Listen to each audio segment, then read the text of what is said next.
Dobar dan, dragi moji ljudi. Evo samo da vam kažem da sam u takvoj gužvi da jednostavno ne stignem ni popratiti sve što se dešava trenutno. Stvarno imam puno posla, ali dobio sam toliko puno videa, priloga, obavijesti, svega. Pa ću sad pokušati u nekih, nadam se, 10 minuta reći par stvari koje mi se čini važnim, a vi kad poslušate ćete sami odlučiti je li to nešto važno ili vjerojatno ste već sve to i čuli i vidjeli negdje, ali evo daću moje mišljenje o tome. Znači, prvo, već sam u prošlom videu rekao da se sad bavim trenutno njemačkom povijesti i sadašnjošću koja nije roza, kako se kaže. Znači, stvarno i ne bi bio u koži. Stavio sam ovaj video koji je na njemačkom, ali sam napisao u opisu prijevod otprilike šta je čovjek rekao. Znači, čovjek je novinar i publicist, živio je isto u Americi jedno vrijeme, izdao je 10 knjiga, raznih zapisa, nazivaju ga teoretičarom zavjere, naravno, jer priča istinu. I ovo što je iznio, on činjenicu da postoji taj ugovor između Amerikanaca i Njemaca u kojoj su oni praktički vladari još uvijek. U stvari oni to zovu Besetzung, znači oni su zaposjeli taj teritorij. Sad sam čuo od jednog Njemca, tu je napisao komentar da on može maksimalno trajati 75 godina i onda se produžuje još 10 mjeseci i nakon toga treba vidjeti. Ali zar vi mislite da će oni napustiti svoje 22 baze u Njemačkoj tek tako? I čovjek je sam rekao da je to, Njemačka je u stvari mostobran za tu geostratešku bitku koja se sad vodi za Euroaziju. Evo vidite sad onaj Gipfel tamo, sastanak G20, pa nije on slučajno u Indiji. Pa Indija je važna, Indija je važna geostrateški. Prvo je najmnogoljudnija zemlja na svijetu. Druga stvar je između negdje Kine, Rusije, Amerike. Sad taj utjecaj britanski je jako oslabio u zadnjim tim desetljećima i sad je njih strah, ako oni priđu na drugu stranu, bit će gadno za Amere. Tako da je tu, nije slučajno odrađen taj sastanak G20. A šta se tamo pričalo, mogu zamisliti, možete i vi. Ok, znači to je jedna strana, a što se tiče ovih Njemaca, znači oni su već sad, imam video gdje ljudi u jednoj velikoj firmi nakon 130 godina koji radi neke cijevi, zatvaraju. Znači svi su se postrojili, gledaju kako podzemna cijev izlazi. To je početak kraja, znači, njemačkog gospodarstva i to je cilj, prvi cilj koji je bio uništiti njemačko gospodarstvo. Uništiti njemačko gospodarstvo, a sa migrantima uništiti koheziju njemačkog naroda. Znači to su oni već radili tamo negdje iza Prvog svjetskog rata i to je uhodana priča, povijest se ponavlja. Samo što ti Njemci izgleda stvarno da živio sam dugo tamo i uvjerio sam se sam da sporo kuže i ne znaju o čemu se radi. A vlada, šta da kažem, vlada je postavljena od tih, ne bi još rekao ko je uključen u tu svoju igru, jer će me optužiti kazniti ko što sam neki dan rekao, pa su me optužili za antisemitizam. Tako da ne bi ovo spominjao još ko je tu glavni igrač iz pozadine. Znate to i sami. Ali kažem, ovo je jedna situacija sa tim migrantima koji praktički pod pokroviteljstvom se odvija. Znači oni se prevoze tim brodovima, oni imaju finu odjeću, oni imaju finu obuću, oni imaju najmodernije telefone, imaju kartice sa neograničenim budžetom. Znači nisu to neke izbjeglice i nisu to neki bezveznjaci koje tu dolaze, oni dolaze sve sa ciljem. Rijetko se tu može vidjeti obitelji iz Afganistana ili iz Sirije koje tu dolaze sa djecom i ženama. Znači, rijetko. Evo, ja sam prošao ove godine namjerno kroz Slunj nekih 7-8 puta. Ne znam jesam vidio 15 žena. Ne znam, stvarno. Djece sam vidio onako 15, 16, 17 godina, popriličan broj. Znači da je to sve smišljeno. To je jedna vrsta rata.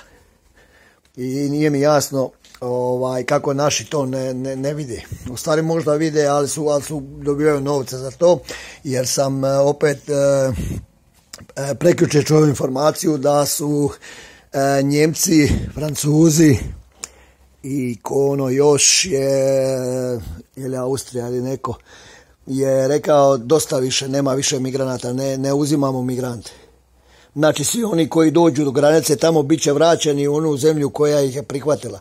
A šta mi radimo? Mi upravo svaki dan nam prelazi, ne znam, 300 do 500 od njih najmanje i mi dajemo svi papire da su došli tu.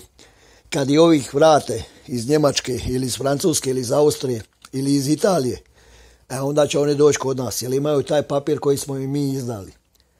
Da su tu zabilježeni i da su tu prihvaćeni. Neki će zatražiti azil, naravno, kad zatraže azil mora se to pregledati i vidjeti jel ispunjavaju te uvjete i dosta njih će ostati tu. Kažem, 2 miliona migranata za Njemačku nije ništa, na 85 miliona stanovnika, ali recimo 500.000 ili 1 milion migranata na naša 3,5 miliona je to ogromna cifra. Još malo pa ćemo biti za 10 godina u manjini, kako je počelo. A to sve naša vlada radi i oni se hvale okolo, policija kako rješava sve to i kako oni rade svoj posao. Sad da ja ovdje kažem kako oni rade svoj posao, što da rade, vjerojatno bi me sutra zatvorili. Zato neću reći ništa. Reću samo ovo, da mi uopće ovi pozivaju, Grmoja i ekipa pozivaju na vojsku na granici, što bi u stvari bilo sasvim legitimno. Znači, slušao sam, neko mi je posla, brat mi je posla da pogledam Nedjeljom u 2, pa sam bacio samo onako na preskoke, sam bacio oko, da je ovaj nešto pričao, pitao je, provocirao je Stanković Raspudića, bili on pucao na tamo neke ljude, na ženu i djecu, te izbjeglice. Da mu je ovaj kontrirao da nisu to žene i djeca, ali ovaj ga je baš cimao. To zna to Stanković raditi kad osjeti malo nadmoć. Ili kad može, ali kad mu dođe neko ovako malo jači, onda je miran ko bubica. Ali nije ni bitno. Bitno je to da mi nemamo uopće vojsku koja bi zaštitila naše granice. Mi nemamo dovoljan broj vojnika. Znači mi da hoćemo, ne možemo sad stati na granicu i reći nema više migranata. Pazite, ovi pucaju iz Bosne po policiji. Sad kažem, pročitao sam to negdje, to je neprovjerena sad činjenica, moguće da je, moguće da nije, ali ne bi me iznenadilo. Pa prijatelju, dragi moj, ako ti želiš, si izbjeglica, želiš ući u Hrvatsku, dođeš na granični prijelaz, pokažeš papire i onda se ovi odluče hoće te pustiti ili neće. Ne možeš ti preko šuma i gora dolaziti u Hrvatsku, tražiti onda prihvatilište, traži papire Hrvatske u kojoj onda ako te ovi ne puste u Njemačku ili u Francusku ili gdje već ideš Nizozemsku, onda se ti vratiš lijepo u Hrvatsku. Jer oni nitko ne žele raditi. Oni žele u Njemačku zato što Njemačka ima taj socijalni novac koji daje i od kojega se može lako živjeti. Pa to svi klanovi rade. Pa ja pratim to 30 godina. Ti klanovi koji postoje tamo, ti libanonski, romski, arapski, pa oni svi žive od socijalne te pomoći. Oni pljačkaju u stvari svaki dan državu Njemačku. Ali to im neko dozvoljava. Dozvoljava im upravo ti vlasnici koji su vlasnici Njemačke, to su Amerikanci, u stvari Jevreji.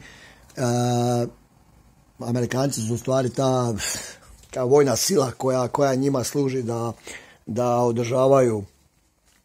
održavaju tu vlast.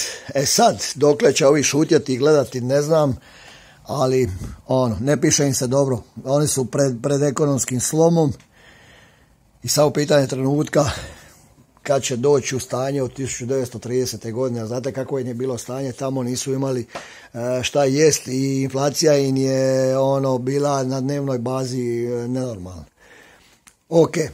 Sad me još jedna gospođa tu rekla da malo poprati na ovu sjednicu UN-a, da su oni tamo sve rekli. Ja sam to na brzake, par dijelića sam vidio sam onaj show sa ovim zelenim. Mislim to je sve, oni daju u stvari taj neki legitimitet svemu tome šta rade preko tih organizacija, znači preko UNA, preko SZO-a i to. Zna se ko to financira, zna se ko stoji iza toga i to je samo jedan dio. Znači oni djeluju na više ovih strana i mi možda znamo 5, 6, 7, a ostali 5, 6, 7 ne znamo. Tako da mora biti čovjek spreman na sve. Isto ko što je rekao, sljedeća pandemija će sigurno doći, samo je pitanje kada. I što su ovi rekli da će biti 4.10. taj test, ovo ono. Možda je to samo fake news, možda će biti 5. možda će biti 7. Znači, ali će biti. I sigurno će biti. I sad mi pada na pamet, jučer sam bio brzinski na kavi sa mojim prijateljima i bila je neka rasprava o tome i čovjek je uzeo svoj telefon i rekao je od onog momenta kad smo svi dobili ovaj telefon, svijet je išao koragu. Tako se izrazio baš. I od tog momenta smo svi ranjivi i od tog momenta ljudi su jednostavno izgubili svijet, izgubili su to da razmišljaju svojom glavom. Jer sve što im treba, idemo u Google. Sve što moraju znati, idemo u Google. Čitajmo portale, čitamo milion portala. I sad odmah da se nadovežem, imate puno alternativnih za koje ljudi misle da su ispravni, da su ok, da diluju prave vijesti, koje diluju fake vijesti. Znači puno alternativnih kanala iza kojih stoji novac nekoga iz elite. Znači morate dobro filtrirati vijesti jer kažem, sam sam naišao na ono x vijesti koje idem provjeriti ovo ono i ne mogu dobiti nigdje drugu provjeru, ne mogu naći nigdje to. Znači to je odmah opasno. Nemojte se zavarati, nemojte vjerovati u sve. Radije nemojte čitati to. Razmislite sami, ja uvijek kad nešto želim, sjednem, ostavim telefon sa strane i razmislim zašto je to, zašto se to desilo, zašto ovi radi to. I onda nakon nekih 20 minuta, pola sata donese neki svoj zaključak zašto bi to moglo biti to. To ne mora biti točno. Shvatite me, ne mora to biti točno. Ali ja sam donio neki svoj zaključak zašto mislim da oni to rade. Tako morate razmišljati, a ne sad iću pogledati tamo šta su ovi rekli o tome, ovo ono. Dobro je rekla Stela nedavno, pa pročitam naslove, pročitam da znam šta ovi rade. Pratim šta neprijatelj radi. To je u redu, ja isto, pročitam naslove. Neka samo pročitam naslov, jasno mi je odmah, znači ili pogledam ko je napisao. Sad se skrivaju iza ne pišu ko više piše novinari, nego se skrivaju iza onog portala, imena portala. Ma mislim sve je to jasno, znate kako to funkcionira, da, čista propaganda. A za ovaj video koji sam stavio od Sapinja, mislim smiješno, bilo je samo pitanje trenutka kad će skočiti iz ormara, mislim smeće. Jedna jedina riječ, ništa. Uopće nemam drugog komentara, ali kažem da će sad biti opet lagani pressing i da će opet krenuti po svome, to hoće sigurno. Samo se pitam, kažem, šta je sljedeće. Boske je nešto spominjao, ako bude taj napad, hoće li biti neka nova vrsta nečega, vjerovatno hoće. A još da se dotaknem ovog rata tamo, znači ne mogu se nikako oteti prividu da je taj rat u stvari gotov, a onda se opet iz početka, ajde malo daj još malo, treba nam da se pripremimo za drugu stvar, pa daj još malo traje. Ali imam cijelo vrijeme dojam da je taj rat gotovo ispunio svoju svrhu i sad je ok. Vidjeli ste sad Hillary kaže kako će fondacija njihova uložiti u Ukrajinu, kako će BlackRock obnoviti Ukrajinu. Svi će oni obnoviti Ukrajinu. Za koga? Za koga će obnoviti? Ali dobro, nebitno, to je sad druga tema. Dobro, mislim da sam brzinski obradio te 2-3 teme, nemam jednostavno vremena, ne stignem, sve i ovo sad radim preko mobitela i jednostavno, kažem, nisam ja youtuber i ne mogu uzeti 2-3 sata nekog vremena za za pripremu nekog videa i ovo ono, jednostavno kažem nemam toliko ni vremena, a nekad nemam stvarno ni volje, tako da ono, šta vam tu bude, bit će, a za te neke videe, kažem, koji su malo opasniji za njih, jednostavno ne mogu se ni staviti na YouTube. Evo i prošlu sedmicu smo bili kažnjeni zbog po meni najobičnijeg videa, ali eto, njima smeta. Tako da, ono, sve šta je vrijedi, postavim poveznicu i možete pogledati na Odisej. Ili ste vjerojatno već negdje vidjeli nešto. Idemo dalje. Šta kaže Boske, borba se nastavlja. Pozdravljam vas sve. Bog, bog.